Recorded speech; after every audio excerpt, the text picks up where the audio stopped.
অফিসের কাজ বন্ধ করে দিয়ে আমরা এখানে আসছি আমাদের ফিলিস্তিনি ভাই বোনদের সাথে সহমর্মিতা জানানোর জন্য। আরব বিশ্বের যত মুসলমান নেতা আছেন তারা যদি আজকে ইসরায়েলে আসা যাওয়ার পথ বন্ধ করে দেন, ইসরায়েলে কোনো কিছু ঢুকতে পারবে না, কোনো কিছু বেরোতে পারবে না। শুধু আমরা 200 কোটি মুসলমান যারা সক্ষম তারা যদি শুধু হাঁটা শুরু করে, কত মারবে ওরা? আমরা তো জুলাই গণঅভ্যুত্থানও দেখছি, কত মারছে ওরা। এবং আমাদের 200 কোটি মুসলমান আমরা বসে বসে আঙ্গুল চুষতেছি, শুধু মার্চ করা শুরু করে ইসরায়েলের দিকে। ইসরায়েল রাষ্ট্র টিকবে না। এই ব্যর্থতা সম্পূর্ণ আমাদের মুসলমানের, এবং আল্লাহ আমাদেরকে এর জন্য অবশ্যই কিয়ামতের ময়দানে দায়ী করবেন। আজকে থেকে অবিলম্বে যাতে ইসরায়েলি তৈরি সমস্ত পণ্য আজকে থেকে বাংলাদেশে আমদানি নিষিদ্ধ ঘোষণা করা হয়। আমেরিকার সাথে আমাদের সম্পর্ক এমনভাবে ওতপ্রোতভাবে জড়িত, আমরা আমেরিকাকে কখনো বাদ দিতে পারবো, পৃথিবীর কেউকে বাদ দিতে পারবো না আসলে আমরা, কিন্তু ইসরায়েলকে আমরা বাদ দিতে পারবো। আজকে ইসরায়েল যা করতেছে এই জন্য আমরা মুসলমানরা দায়ী।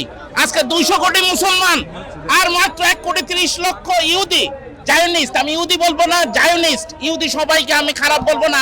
আমি বিদেশে ছিলাম, আমি কয়েকজন ইহুদিকে চিনি, তারা খুবই ভালো মানুষ, তারা ইসরায়েলের বর্বরতার বিরুদ্ধে। কিন্তু জায়নিস্ট যারা, পৃথিবীতে বড় জোর 30 লাখ জায়নিস্ট আছে, এবং আমাদের 200 কোটি মুসলমান আমরা বসে বসে আঙ্গুল চুষতেছি। আমাদের এতটুকু সাহস নাই আজকে যে বাংলাদেশের প্রতিবাদ সারা পৃথিবীতে প্রতিবাদ, কিন্তু আজকে আমরা যদি শুধু মার্চ করা শুরু করে ইসরায়েলের দিকে, ইসরায়েল রাষ্ট্র টিকবে না। এই ব্যর্থতা সম্পূর্ণ আমাদের মুসলমানের, এবং আল্লাহ আমাদেরকে এর জন্য অবশ্যই কিয়ামতের ময়দানে দায়ী করবেন।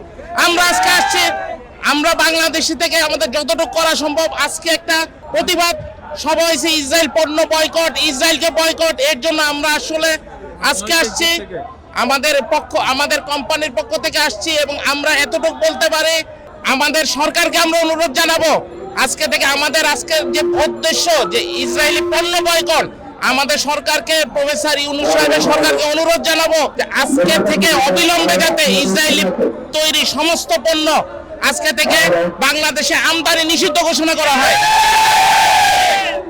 আমাদের পক্ষে যতটুকু সম্ভব আমাদের ফিলিস্তিনি জিহাদি ভাইদেরকে সহায়তা করার, ভাই বোনদেরকে সহায়তা করার, আমরা যদি প্রপার চ্যানেল পাই অর্থনৈতিকভাবে সহায়তা করার, আমরা সবাই এটা করতে প্রস্তুত।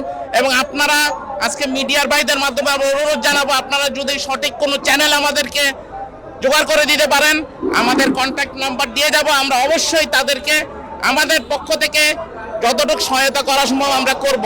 এবং আপনি আরেকটা কথা বলছেন আমেরিকার ব্যাপারে, দেখেন আমেরিকার সাথে আমাদের সম্পর্ক এমনভাবে ওতপ্রোতভাবে জড়িত, আমরা আমেরিকাকে কখনো বাদ দিতে পারবো, পৃথিবীর কেউকে বাদ দিতে পারবো না আসলে আমরা, কিন্তু ইসরায়েলকে আমরা বাদ দিতে পারবো। আমেরিকাতে সমস্ত মানুষ, আমেরিকাতে প্রচুর মানুষ আছে যারা ইসরায়েলের বর্বরতার বিরুদ্ধে, তারা আমাদের সাথে অনেকের পরিচয় আছে, এবং তারা সম্পূর্ণভাবে ইসরায়েলের বর্বরতার এগেইনস্টে।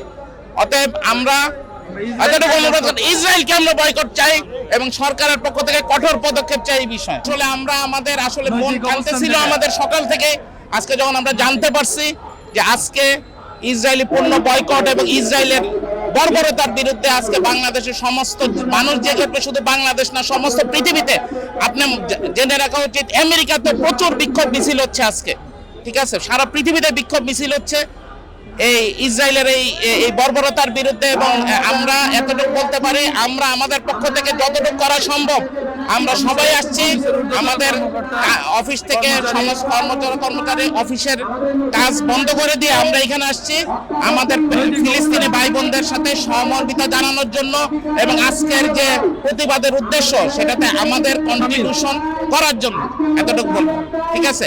আর আমি আরো আহ্বান জানাবো, আরব বিশ্বের যত মুসলমান নেতা আছেন তারা চাইলেই আজকে ইসরায়েলকে শেষ করে দাও, তাদের পক্ষে ইসরায়েলের সমস্ত দিকে মানে বেষ্টিত হচ্ছে কি আরব দেশগুলো দ্বারা, তারা যদি আজকে ইসরায়েলে আসা যাওয়ার পথ বন্ধ করে দেন, ইসরায়েলে কোনো কিছু ঢুকতে পারবে না, কোনো কিছু বেরোতে পারবে না, এবং চতুর্দিক থেকে আক্রমণ করলে ইসরায়েল রাষ্ট্র টিকার কথা না। শুধু আমরা 200 কোটি মুসলমান যারা সক্ষম তারা যদি শুধু হাঁটা শুরু করে, কত মারবে ওরা? আমরা তো জুলাই গণঅভ্যুত্থানও দেখছি, কত মারছে ওরা। আমাদেরকে যদি আমাদের সরকার জিহাদের ঘোষণা দেয়, আমরা অবশ্যই যারা সুস্থ সবল আছি তারা অবশ্যই আমরা জিহাদে যাবে।